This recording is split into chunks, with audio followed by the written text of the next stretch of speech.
tous et bienvenue sur Télé Beauvais. Aujourd'hui, dans Télé Beauvais, nous sommes un jour très spécial et c'est un épisode très spécial. Aujourd'hui, nous sommes le 5 mai 2021. C'est donc l'anniversaire du bicentenaire de la mort de Napoléon. Car Napoléon est mort le 5 mai 1821.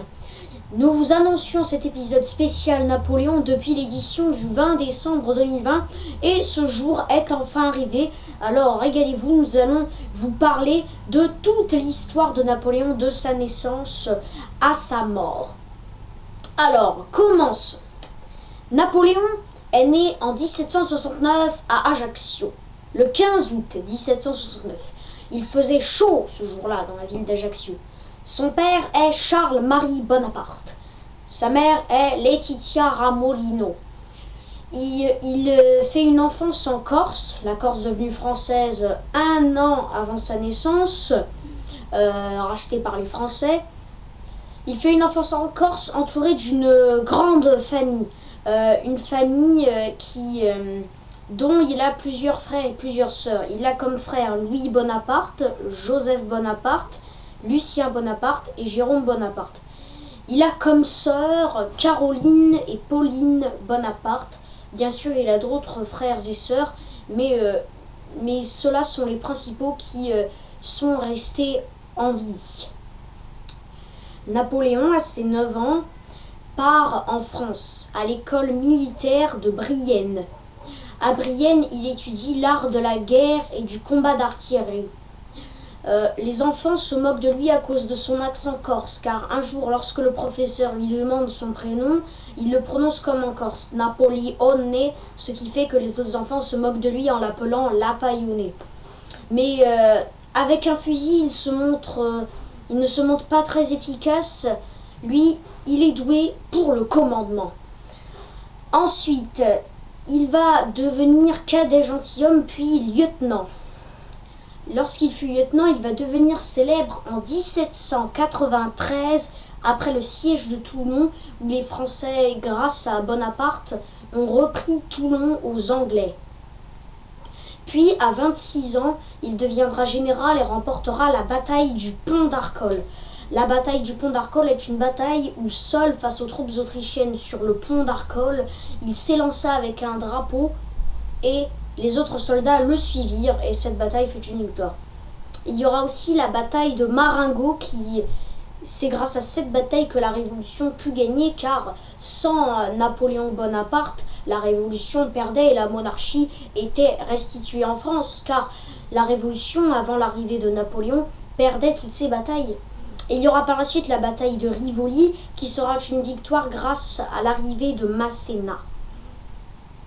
Puis, son frère Lucien Bonaparte et Joseph Bonaparte ont une idée. Ils veulent faire un coup d'État. Un coup d'État est lorsque l'on prend le pouvoir par la force. Ils veulent faire un coup d'État, mais un coup d'État qui doit rester parfaitement légal. Napoléon, son fidèle ami Joachim Murat, et qui est marié à sa sœur Caroline, vont faire un coup d'État parfaitement légal. Ils vont essayer de demander aux membres du 500 et du 100, l'équivalent des députés et des sénateurs aujourd'hui, de dissoudre le directoire et d'y mettre à la place le consulat qui sera commandé par 3 consuls, Napoléon Bonaparte et 2 autres, un royaliste et un républicain, car la France est déchirée entre les royalistes et les républicains. Le coup d'État se passe mal et les députés rejettent cela. Mais Napoléon avait complètement oublié Murat, et avec Murat, le coup d'État devient militaire. Lucien, pour gagner du temps, arrive devant, on va dire, les députés et les sénateurs, et dit « Si mon frère dissout la République, je promets de planter cette épée dans lui. » Ensuite, Murat arrive dans la chambre, Sénat, Assemblée, Parlement, et il prononce une phrase mémorable, c'est « Mettez-moi tout ça dehors » en parlant des députés et des sénateurs. Napoléon réussit donc son coup d'État et devient premier consul le 18 Brumaire 1799, autrement dit le 9 novembre 1799. En l'an 800, plusieurs actions royalistes se font contre le consulat. C'est Louis XVIII, frère de Louis XVI, qui est pour lui l'héritier du trône de France. Mais Napoléon survit à ces attentats. Avec Sieyès, il rédige le Code civil des Français où il fait de grandes réformes sur le mariage, le divorce, la justice. Puis sur tous les articles faits par Napoléon, plus de la moitié aujourd'hui sont encore en vigueur. En 1804, il va se faire sacrer empereur à Notre-Dame de Paris par le pape Pie VII. Mais au moment où le pape s'apprête à le couronner, il lui arrache la couronne des mains et se couronne lui-même, puis couronne sa femme ainsi, pour montrer qu'il est choisi par les Français et non par Dieu. Le pape est humilié. En 1805, Napoléon demande la paix à l'Angleterre. Mais les Anglais refusent. Alors Napoléon est contraint d'attaquer et ça va être une bataille navale. Ce sera sur le cap Trafalgar. Mais Trafalgar est un fiasco total et les Français sont battus par les Anglais et les Portugais.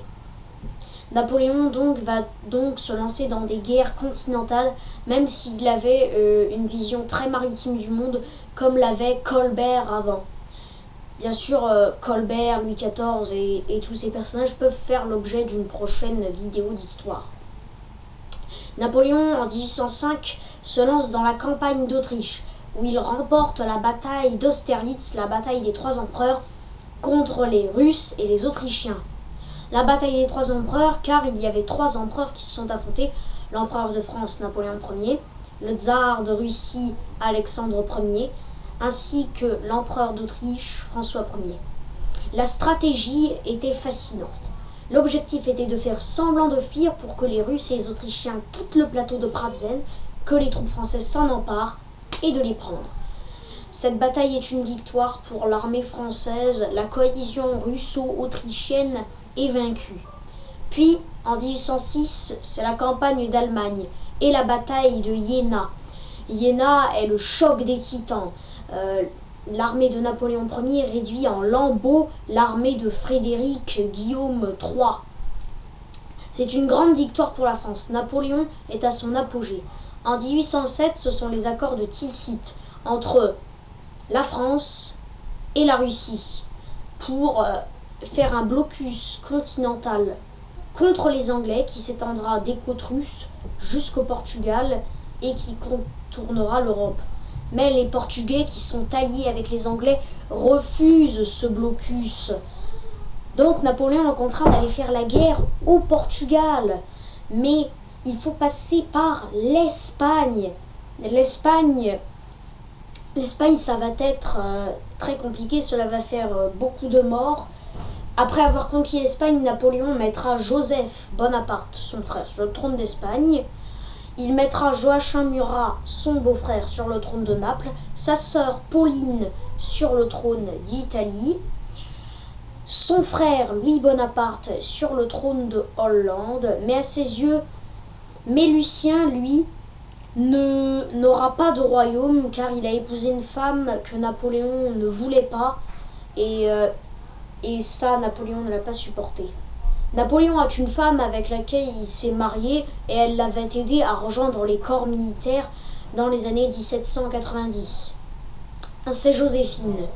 Joséphine, depuis tant d'années, ne lui a pas donné d'héritier et il faut un héritier au trône. De plus, pour pouvoir faire la guerre tranquillement en Espagne et au Portugal, il faut une paix avec l'Autriche. Le seul moyen est donc un mariage entre la France et l'Autriche. Napoléon divorce avec Joséphine et se marie avec Marie-Louise, l'archiduchesse autrichienne. Par la suite, il aura un enfant, ce sera Napoléon II, qui sera le roi de Rome.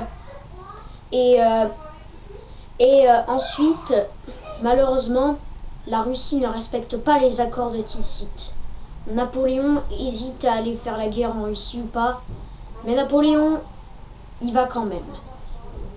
Alors la campagne de Russie commence par des victoires, puis cela se complique, avec la bataille de la Bérésina, qui sera une victoire, mais avec énormément de morts. La bataille de la Bérésina sauvée par Berthier. Ensuite, il y aura la bataille de la Moskovala aux portes de Moscou qui sera aussi une victoire pour l'armée française mais avec énormément de morts. Puis les Français entrèrent dans Moscou. Alors quand l'Europe saura que la France est entrée dans Moscou, ce sera le déchirement. Mais dans la nuit, Napoléon se réveille et Moscou est en flammes. Les troupes françaises doivent partir. Les morts s'empilent. Et tout de suite, c'est la grande retraite de Russie.